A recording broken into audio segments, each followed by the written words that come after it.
خلاصه کنه که این چی شخصیت است، خدای تعالی چی بزرگی بروش عطا کرده است. اولا از امام مسلمی که رفیق بخاری است، مسلمی که شاگرد بخاری است، مسلمی که نامش در قطار بخاری همیشه ذکر میگردد، مسلمی که صحیحش در قطار صحیح بخاری گذاشته می شود. مسلم میگوید جز مرد حسود ای امام محدثین کسی به تو کینه نمیورزد. غیر از حسدبرها هیچ کس جرأت نمیکند که نسبت تو سخنی بد گوید یا کینه توزی و کینه ورزی کند. البته این حسود به دردی بیدوای مبتلا است. افسوس و صد افسوس که در زمان ما همین حسودها زیاد هستند و این درد حسد قریب که شفا نیابنده است. خداوند متعال در قرآن بزرگ پیامبر خویش و تمام بندگانش را نصیحت فرموده است، تأکید کرده است. قل اعوذ من شر حاسد اذا حسد. بگو پناه میبرم. ما اختصار کردیم سوره نوسا، سوره فلق.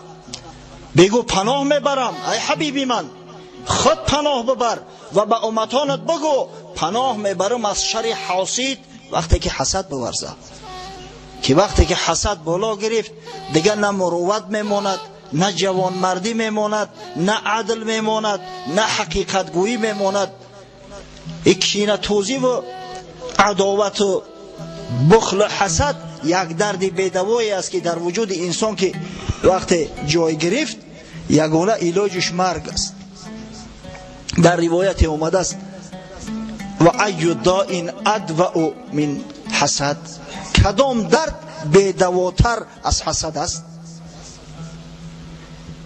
توانم این که نیازارم من درون کسی، حسود را چی کنم کوزی خود برنج در است.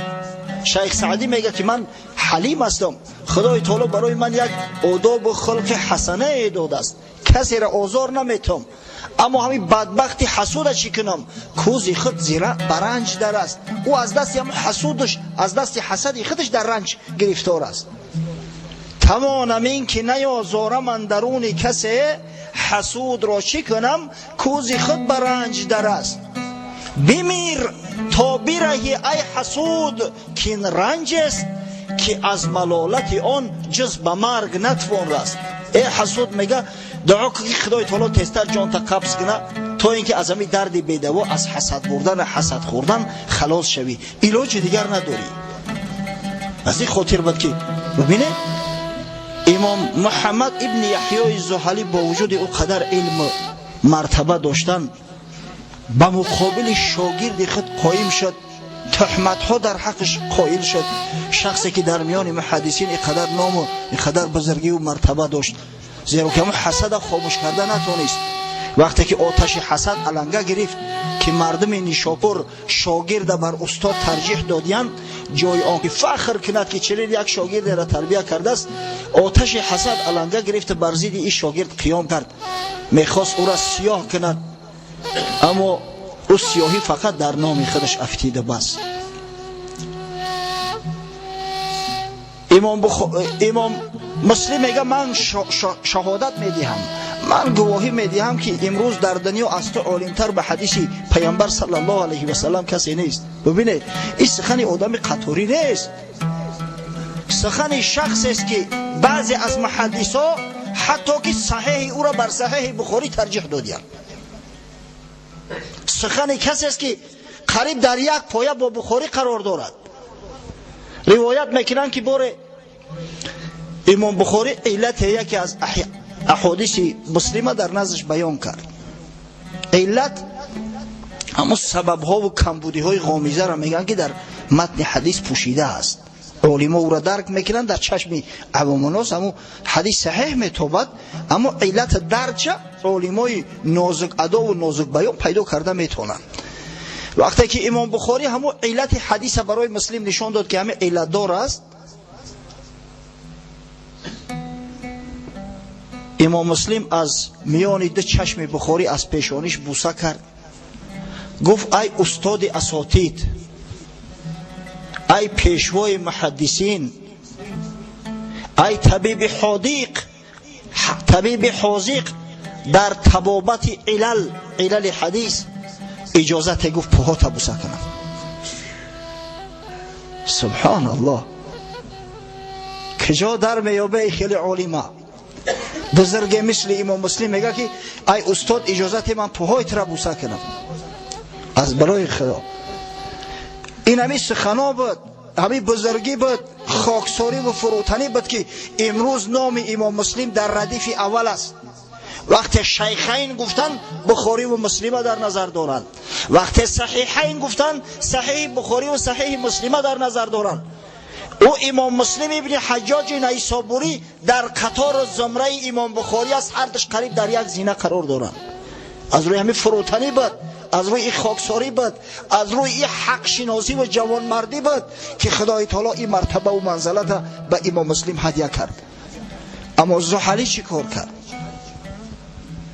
محمد ابن یحیی زحلی که یک محدث بزرگی بود، استاد بخاری است. ما گفتیم که در صحیح امام بخاری 34 حدیث امام بخاری از محمد ابن یحیی زحلی روایت کرده است. کتاب زهریات دارد، در احادیثی که از امام زهری روایت شده است یدی طولا داشت، بهترین محدث بود. نامش کی به بزرگی میبریم؟ هر وقت که ذکر بخاری کردیم بعد میگه واه یک شخص حسدبری بود، استاد بخاری با نام زحلی، محمد ابن یحیی زحلی، و متاسفانه نوجوان مردی کرد و یک تهمت را در پای بخاری بست. ببینید هر کسی که بد کرد البته که جوابش میبینه. در همین دنیا خدای تعالی خار و ذلیلشون کرد تو برای دیگران درس عبرت شود. زحلی دیگر اون زحلی پیشتر نبود، بعد این تهمتی به پای بخاری بستن. امیر بخارا خالد ابن احمد که نسبت بخاری دشمنی کرد، عداوت کرد، این شخص بعد چند از وظیفه معزول گشت. در ابتدا تابع طاهریان بود، بعدا جانب صفاریان گذشت. عاقبت الامر عمرو ابن لیث صفاری او را از وظیفه سبکدوش کرد. در بعض روایات اومده است که در بالای خر چپنه سوارش کردند، در بخارا شرمنده‌وار گرداندندش. گمان کرد به همه جانم خلاص است. به خاطر زیارت خانه خدا حج در موسم حج عازم سفر شد. در بغداد که رسید به خلیفه دور، خلیفه که همون زمان از آل عباس خلافت میکرد، خبر رسید که این همون خالد ابن احمد بدگهر است که امام بخاری را نسبتش عداوت دشمنی کرده. به سبب عداوت دشمنی امام بخاری بخارا را ترک کرده بود. بعض گناه های دیگر هم داشت. خلیفه امر کرد گرفتن بردن در زندان انداختنش، تا اینکه عاقبت الامر در زندان پادشاهی از دنیا گذشته رفت. او حارث ابن ابوورقای بدگهر که به فرمان امیر بخارا نسبت بخاری سخنهای کذب و دروغ پهن میکرد، عاقبت الامر به دردهای بیدوام مبتلا شد. به بعض روایات اومده است که به بیماری جذام گرفتار شد، به بیماری مخو. خدای تعالی او کسایی را که دوستای خدا را در دنیا آزار میدهند نسبتشو قیان میکنند، در همین دنیا خار و ذلیلشو میکند.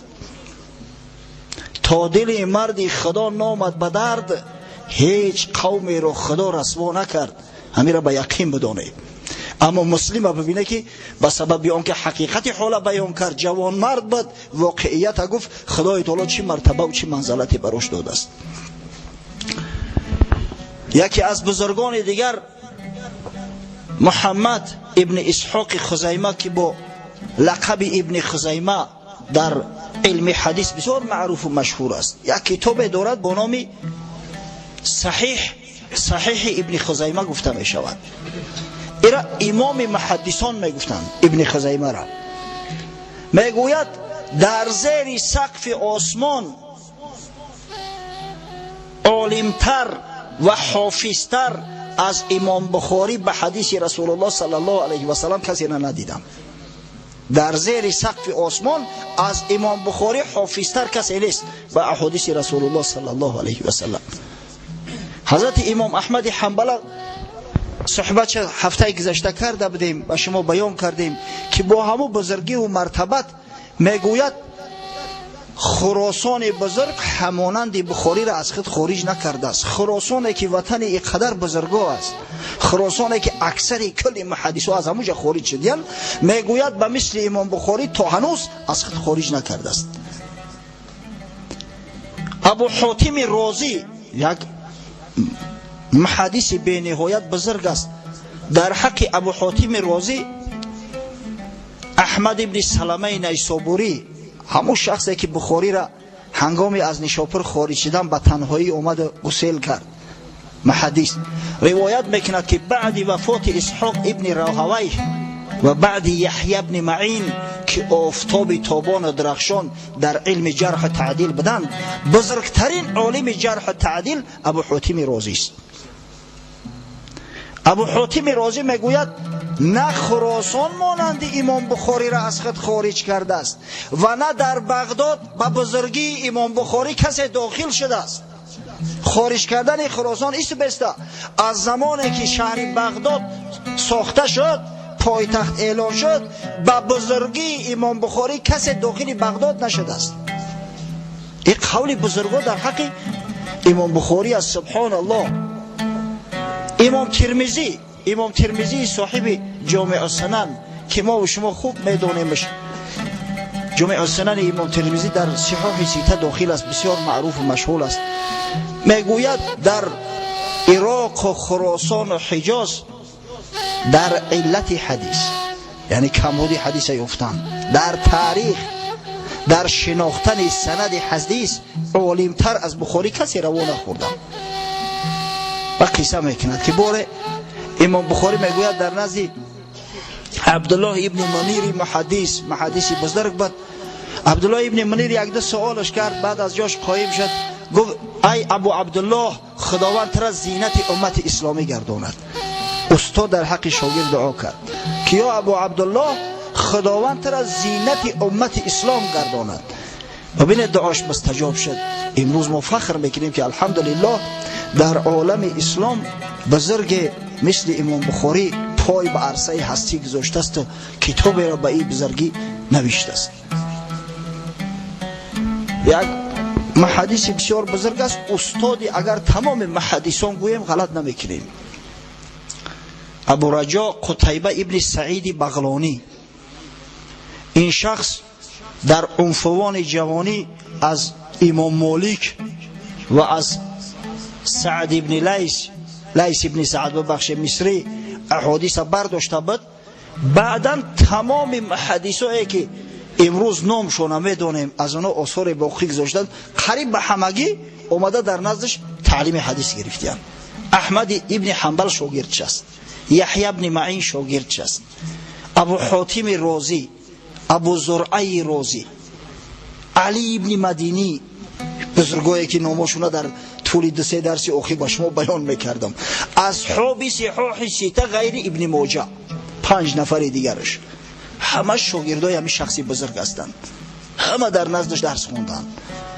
باره گفت از شرق غرب، یعنی از عالم اسلام، مردم به خاطر شنیدن حدیث از من، علم حدیث گرفتن، کوچ کرده می اومدند. در میان همه این طایفه از ابو عبدالله محمد بخاری عالمتر کسی نزد من نآمده است. گفت مرتبه و منزلت امام بخاری در میان محدثین، و بین محدثای عصر بخاری بزرگترین محدثای اسلام هستند، مرتبه و منزلت امام بخاری در میان محدثین مثل مرتبه و منزلت حضرت عمر در میان اصحاب بود. سبحان الله.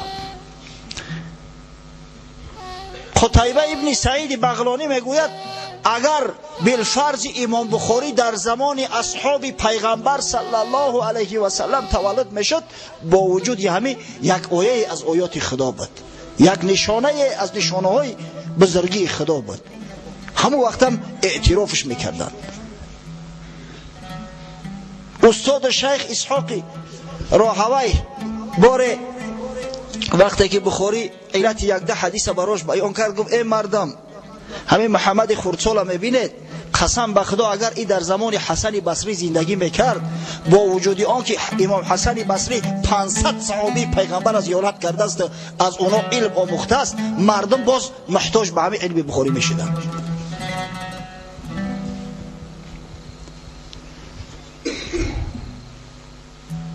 یک شاگرد دارد امام بخاری با نام ابو عمرو خفاف.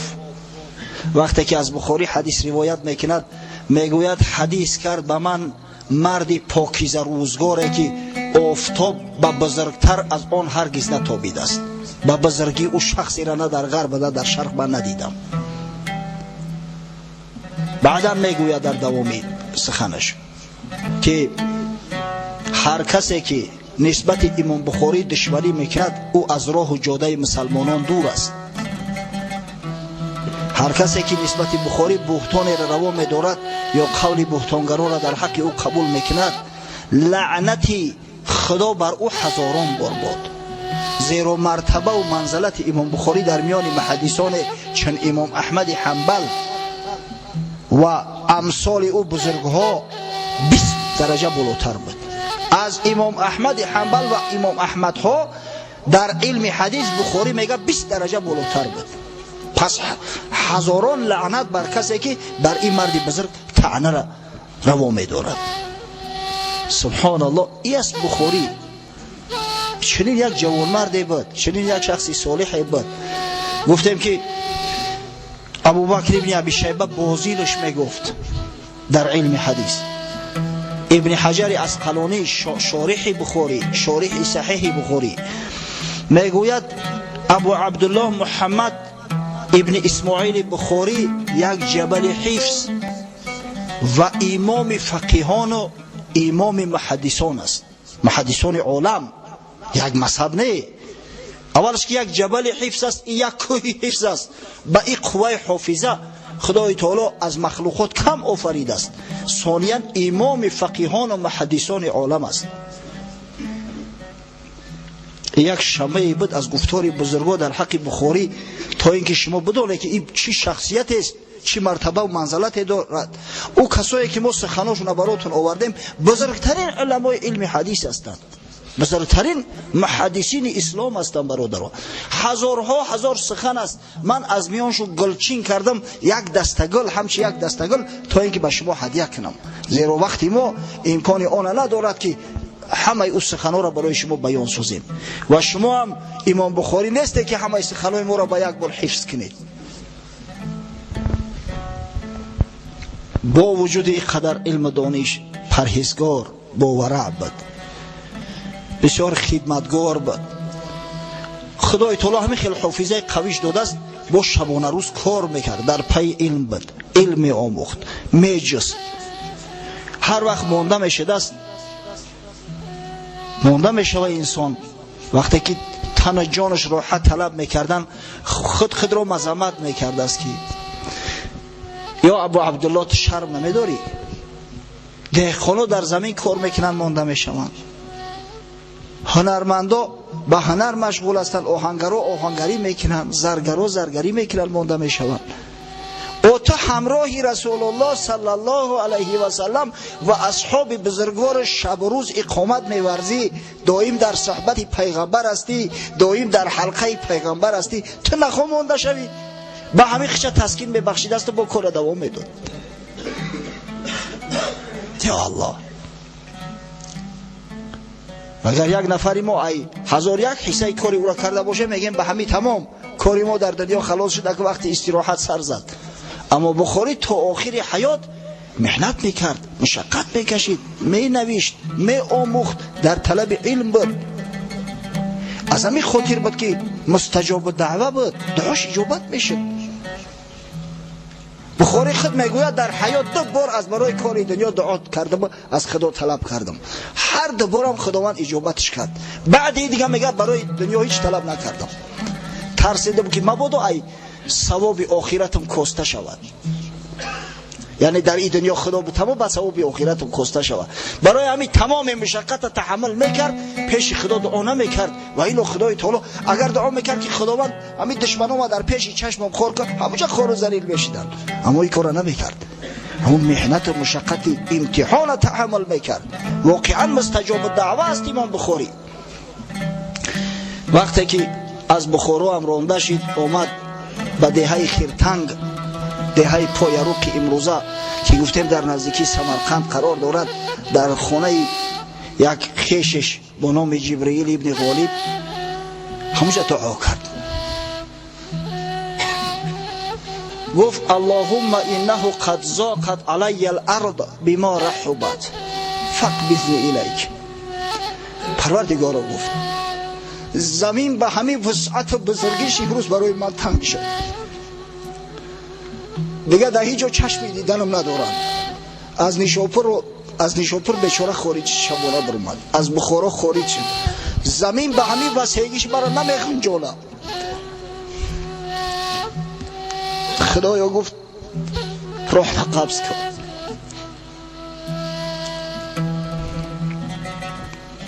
یا الله، خدایا گفت جان ما قبض کن. یک ماه نگذشته بود از دعای کردگیش که خدای تعالی جانش قبض کرد. در شب عید فطر، در شب عید رمضان، شبی که صبحش عید میشد، پیش نماز عیدش کردن امام بخاری را. مستجاب دعوه بود اما دعا نمیکرد. چرا؟ زیرا بعضی از اولیاء الله هستند که میگن که برای کاری دنیا باید دعا نکنی، باید صبر کنی. مولوی روم میفرماید قسم دیگر میشناسم ز اولیا که دهنشان بسته باشد از دعا، از رضا که هست رام آن کرام، جستن دفع بلاشان شد حرام. من یک عده از اولیاء الله هم میشناسم میگه که هیچ وقت دعا نمیکنن، هرچی آید نزد ایشان خوش بود، آب حیوان گرده در آتش بود، زهر اندر کامشان شکر بود، سنگ اندر راهشان گوهر بود. هر محنت هر مشقتی که بسرشون میآید با صبر تحمل میکنن تا اینکه مبادا از ثواب آخرت مکاسته نشود. جملگی یکسان بود شان نیک بد، از چی باشد این زی حسن زن خود. همه براشو یکسان است. سببش چی است؟ حسن زن، گمان نیک در حق آن که هر چی بسر میآید همه این امتحان های پروردگار است، به تقدیر خدا است و صبور می شدند. چنین یک جوانمرد، چنین یک بزرگ الحمدلله در میان مسلمانان طلوع کرد، از میان ما گذشت، اما بعد خود ببینه که چی آثار بزرگی گذاشته است. انشاءالله درباره آثارش مختصرا صحبت کنیم. از امام بخاری در کتب تاریخ، در روایات 27 اثر ذکر شده است، نام به نام. خاصتا در کتاب کشف الظنون حاجی خلیفه نامهای همونا را آورده است. اکثریت شو تا امروز نرسیدیند، نام شو هست اما همون کتاب حالی وجود ندارد، شاید در طول تاریخ از بین رفته است، اما نام 27 اثر امام بخاری ثبت شده است. از جمله کتاب جامع الصحیح که همه ما و شما او را میشناسیم، کتاب تاریخی کبیرش که درباره او با شما صحبت کردیم که التاریخ الکبیر دارد، التاریخ الاوسط، التاریخ الصغیر، هم تاریخ کلان، هم تاریخ میانه، هم تاریخ صغیر که در اوجا رجال حدیث بیان کرده می شوند. این چنین امام بخاری رساله های زیاد دارد، مثل رفع الیدین فی الصلاه، بر الوالدین، نیکی و احسان در حق والدین، کتاب الکنا و الاسامی دارد، کتاب الضعفا دارد، الکتاب المبسوط دارد، الجامع الکبیر دارد، المسند الکبیر و غیره و هاکذاها که جمع الجمع عددشو به 27 میرسد. اما در میان کتاب های امام بخاری بزرگترینش همین کتاب صحیح هست که نام پره آن الجامع الصحیح المستند المختصر من حدیث رسول الله صلی الله علیه و سلم و سننه و ایامه می باشد. بزرگترین کتاب امام بخاری و بزرگترین کتاب بعد قرآن عظیم شان همین جامع الصحیح امام بخاری است. انشاءالله در اطراف همین کتاب صحبت میکنیم. کتاب جامع الصحیح امام بخاری در طول 16 سال حیات خیش نوشته است. امام بخاری خود روایت میکند که برای جمع این کتاب 16 سال حیات مصرف کردم. در کتابخانه نه، در بالای شتران، در سیر، در سفر، در جمع آوردن حدیث. شما گمان میکنید این حدیث جمع آوردنش آسان است؟ بعضن ها میشد بر روایت خود امام بخاری که نزدی 10 ها شیخ میرفته، میگه هر کدامش هزارها حدیث داشتن، اما از بس که همون شیخ یک علت دارد، ضعف دارد، همه حدیث را ترک میکرده، با یک روایت شده نمیگرفتم. یک شاگرد داشت با نام ابو حاتم وراق که وراق کاتب امام بخاری بود.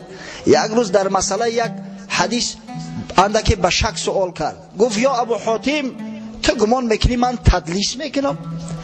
تدلیس اصلا معنی لغویش پوشاندن عیبی مبیع است، پوشاندن عیبی کالا.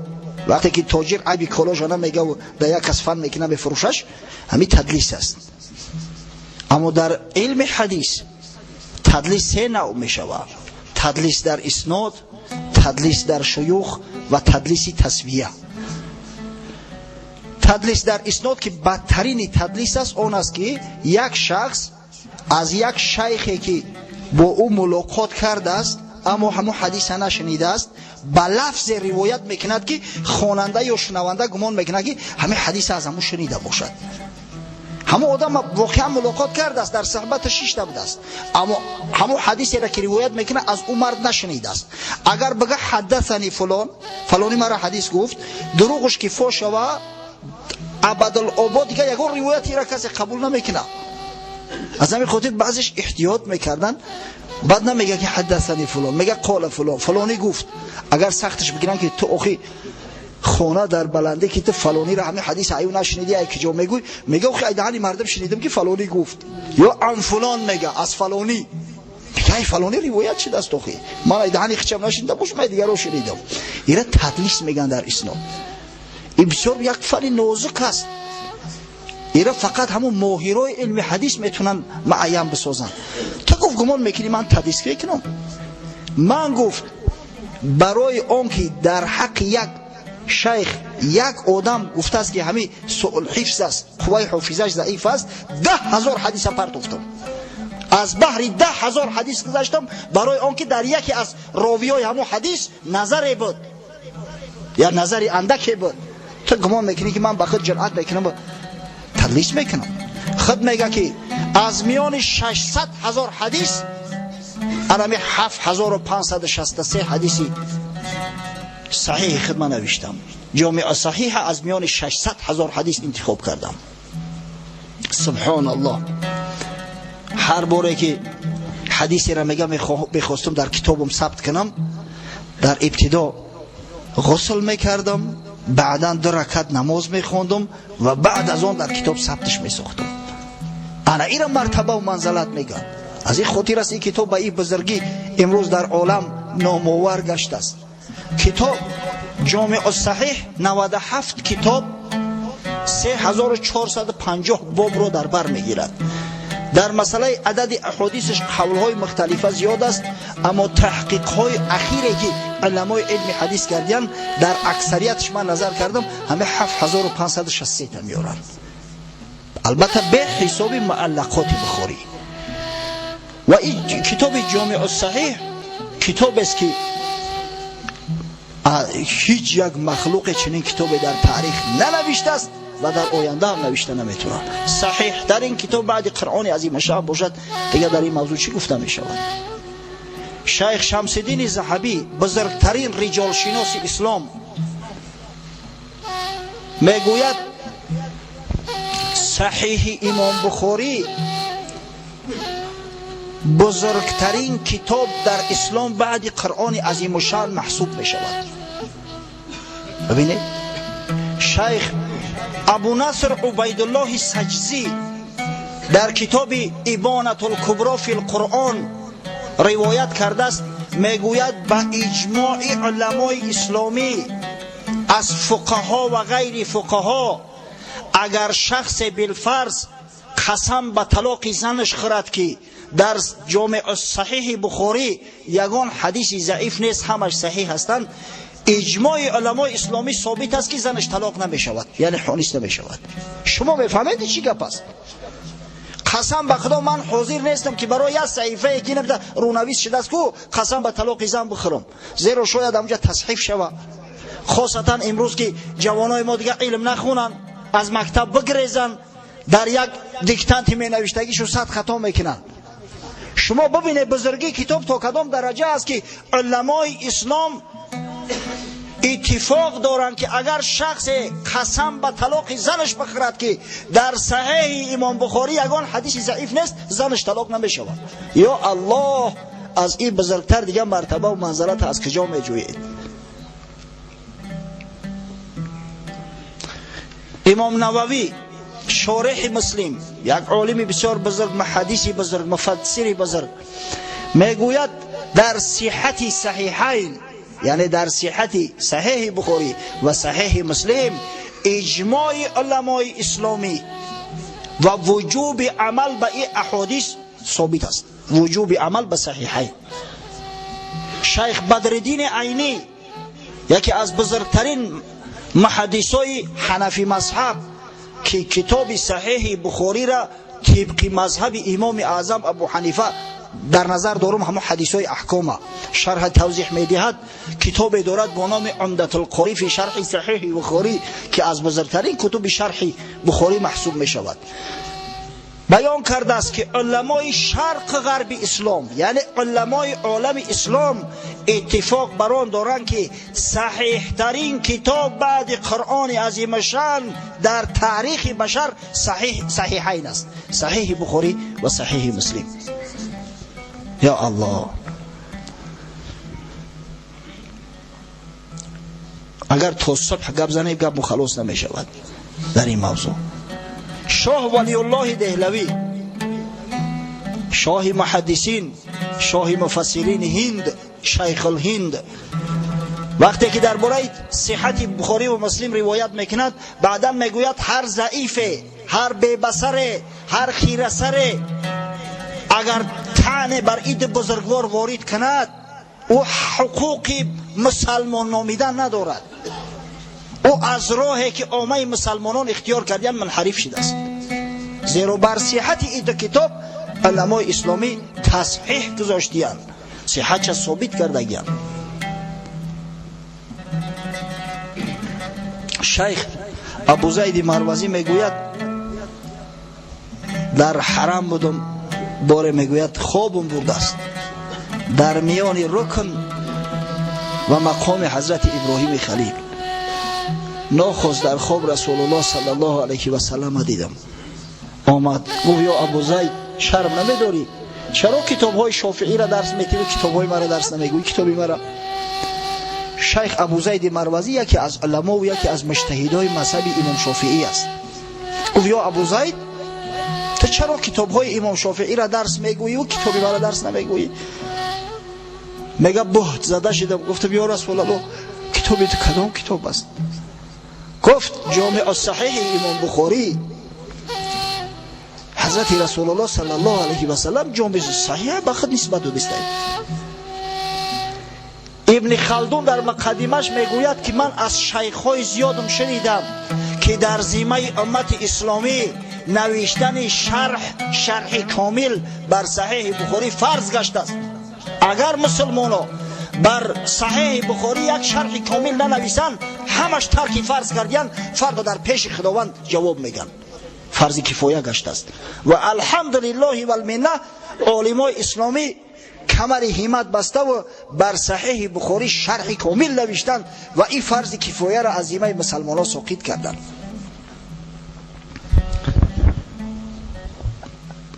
چند از شروح امام بخاری را با نامهاشو بیان میکنم ان شاء الله، وقت هم کم مانده است.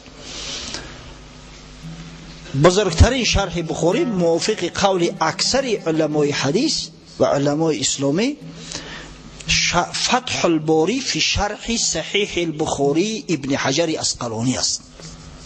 این شخص صحیح بخاری را به حد شرح نوشته است که امام شوکانی میگه بعد از فتح دیگه هجرت لازم نیست. الفتح لا هجرت بعده، یعنی که برای جستجوی حدیث، برای تتبع حدیث دیگر هجرت لازم نیست. هر کسی که کتاب همین فتح الباری را داشته باشد برای او را کافی است. هر حدیثی را بخاری روایت میگیره باور کنه حرف به حرف، کلمه به کلمه، احکام جدا، تاریخ جدا، رجال را که بخاری روایت میکند جدا جدا بیان ساخته است. این مرد واقعا بسیار شخصیت بزرگ است ابن حجر اسقلانی.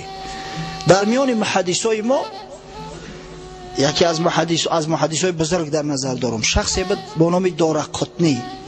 عقب طالب علم و علما الحمدلله میشناسند که اکثر مردم نمیدونن.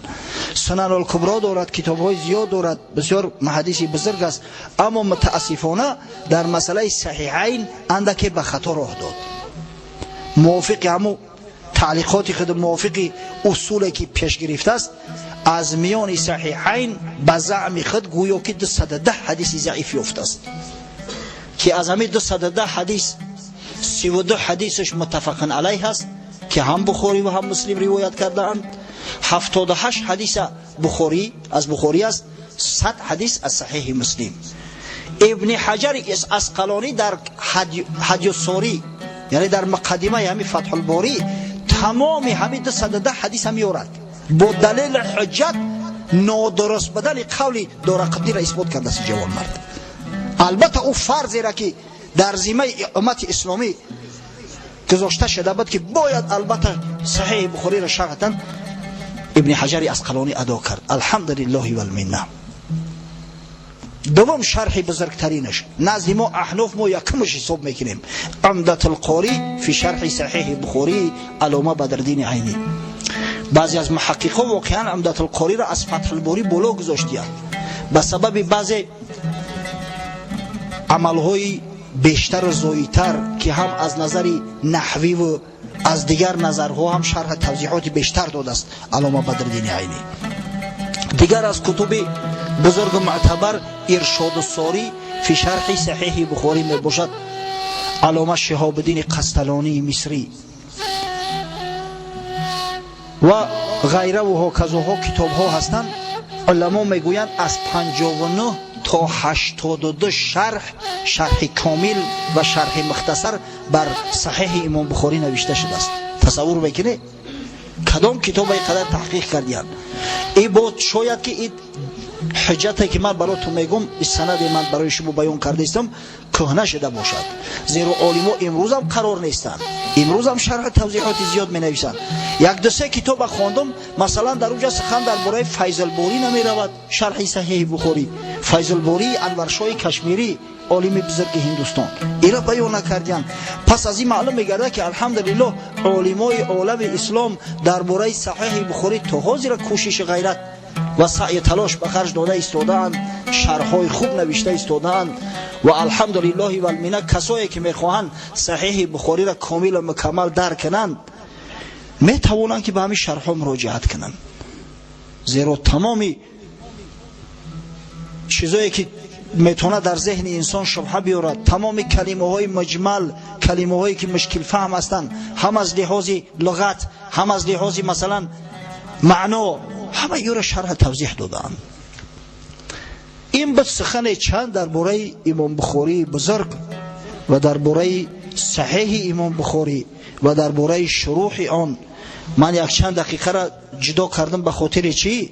برای آن که با جوانان مراجعت کنم، با پدران که فرزند دارن مراجعت کنم که شما ببینه این درجه و منزلت امام بخاری با چی دریافت؟ با چی؟ با علم بود که بخاری را بخاری گردان. اما طلب علم بود که امروز شرق غرب همه امام بخاری میگویند. طلب علم بود که صحیحش در پایه و در حد نوشته است که بعدی قرآن عظیم شان بزرگترین کتاب است. حالی ما فقط در برای شرح‌های صحیح گفتیم. باور کنید اینجا سخن زیاد است، من نمیتونم همه او را برای شما بیان کنم، زیرا وقت ما بسیار تنگ است، ضیق است. و الا در کتاب ها آمده است 29 شخص معروف و معتبر اسلامی بر صحیح بخاری حاشیه نوشته‌اند. 16 شخص عالم معتبر مقدمه نوشتگی‌اند بر صحیح هایی که چاپ میشوند. مقدمه 16 شخص معتبر. 15 بزرگ مرد صحیح بخاری را مختصر کردی‌اند، یعنی حدیثایی را که تکرار می‌آیند تکرار را پرتافتی‌اند، فقط هم حدیثای یک بارش گرفتی‌اند. این مرتبه و این منزلت به بخاری از کجا دست داد که پیامبر خدا صلی الله علیه و سلم در خواب یک عالم بزرگ، یک مجتهد شافعی مذهب داخل میشود و میگوید که چرا کتاب من یعنی صحیح بخاری را درس نمیگویی و کتب فقهی شافعی را درس میگویی؟ همش به شرافت علم بود برادرای عزیز. بخاری تا آخر از طلب علم باز نایستاده است، همیشه در طلب علم بود. از خردسالی تا کلام بزرگسالی همیشه در طلب علم بود، علم طلب میکرد. واقعا مرتبه و منزلت شخص میتواند که توسط طلب علم بیاید. مرتبه و منزلت عالم نسبت عابد همیشه بالاتر است. عابد کسی را میگن که دائم به عبادت مشغول است. حتی بعضی از عابدها است که سر از سجده الهی نمیبردارند، همیشه به ذکرند، همیشه به یاد خدا هستند. عابدای تاریخ یاد دارد که مردم را ترک کردند، دنیا را ترک گفتند، بیرون از شهرها و بیرون از دیهات در کوه و نمیدونم در دشتها و مرغزارها خیمه زده و به تنهایی به عبادت خدا مشغول هستند. ببینید مرتبه علم طالب علم اندک از مرتبه همو بالاتر است. امام ترمذی روایت میکند از ابو امامه باهلی صحابی پیغمبر صلی الله علیه و سلم: ذکر لرسول الله صلی الله علیه و سلم رجلان احدهما عابد والآخر عالم. میگه در نزد پیغمبر خدا صلی الله علیه و سلم ذکر دو مرد کردند، از دو شخص سوالش کردند که یکیش عالم است، دیگری عابد، فقط به عبادت مشغول. حضرت رسول الله صلی الله علیه و سلم فرمود: فضل العالم علی العابد کفضل علی ادناکم. فضیلت عالم نسبت عابد مثل فضیلت من است بر کمترین شما. انا چقدره که من مرتبه و منزله دارم در پیش خدا و در جامعه نسبت کمترین شما از روی درجه و منزلت، عالم نسبت عابد انا مقدر فضیلت دارد. زان که شیطان خشت طاعت برکند، گرد صد خشت است خود را ره کند. زیرا شیطان خشت طاعت میکنه، اگر دست خشت هم که مونی یک روز رخ نمیکنه، زیرا علم نداره. عابدی که علم نداره زود گمراه میشود. نام عالم از عبادت به بود، آنچنان علمی که مستنبه بود. خواب عالم از عبادت بالا است. میگه چرا؟ علم دریای است به حد کنار، طالب علمند غواص بحار. این علم یک دریای به حد کنار است و طالبای این علم است، یعنی غواصای هستند که لعل و یاقوت و مرجان از زیر آب در و مروارید مرجان خارج میکنن. لعل و در و مروارید مرجان چی است؟ یعنی علم است که به مردم علم آموزند، مردم از گمراهی نجات میدهند. دیروز در یک معرکه شیشته بودیم، یکی از شاگردامو روزه گرفته است. اکو بیچاره خودش طالب علم مسافر در معرکه تمام آوردگی محیا، اکی این روزه دار است، همه آش میزنن، آش پلو، این همه خاموش سرش خم. بعد دولت مراد جانشین من سوالش کرد که چی در دوری نمیخری؟ گفت روزه دارم. گفتیم خدا جانی ترا مست کنه که تو مگر نمیدونی که در ایام منهیه روزه گرفتن درست نیست؟ آخه امروز روزی 12 ذوالحجه، تو حق نداری امروز روزه بگیری. ایام منهیه 5 روز هستند: عید رمضان، عید قربان و 3 روزی بعد عید قربان. این عادت داشته است روزای پنجشنبه روزه گرفته تیز آش بخور، در جان شیرین آش پلو زد، شب بعد شام دیدمش شاگرده وقتش چاق هیچ خاک نیست که چی بخره دیگه او در ببینه رزق روزی را خدا براش مهیا کرده است از روی نادانی و جاهلی همون را خچ محروم کرده است. ببینه این مرتبه و منزلت علم تا کدام درجه است. این عالمان نباشن مردم راهنمایی و هدایت نکنن گمراه میشوند. پس باید در طلب علم باشیم برادران، علم جستجو کنیم. علم فقط علم دینی نمیشود، همین علم دنیوی علم است، زیرا علم دنیوی باعث پیشرفتن جامعه می شود. علم دنیوی باعث نکو احوالی و سبک شدن زندگی مردم می گردد. از برای ثواب اگر همین تلفن اختراع نمی کردن چقدر مردم در عذاب بود. ما دانشجو بودیم، استودنت، در 82 میکرانیون در نزد یک بودکای تلفن می رفتیم 10-15 آدم نوبت استودیا تنگای دتینا می پرتفتن و تلفن میکردن. حاضر دیگه خورد و بزرگ کودک زن همه در دستاشو تلفن هر وقت که جای بخواهن زنگ میزنن. البته این تلفن کمبودی ها دارد اما فایده و منفعتاش زیاد است. خدای نکرده یک جنازه شب میشد زمان پیش ماشین میفرستادن آدم نمیافتن که بعضی خیش تبرو را خبر کنن. اولی چی تلفن هم میگیره در بین 5 دقیقه تمام خیش تبری میت دعوت میکنه به جنازه یا به امر خیر به کاری خوش. همه همین توسط علم است برادران. به علم به جای نمیرسیم.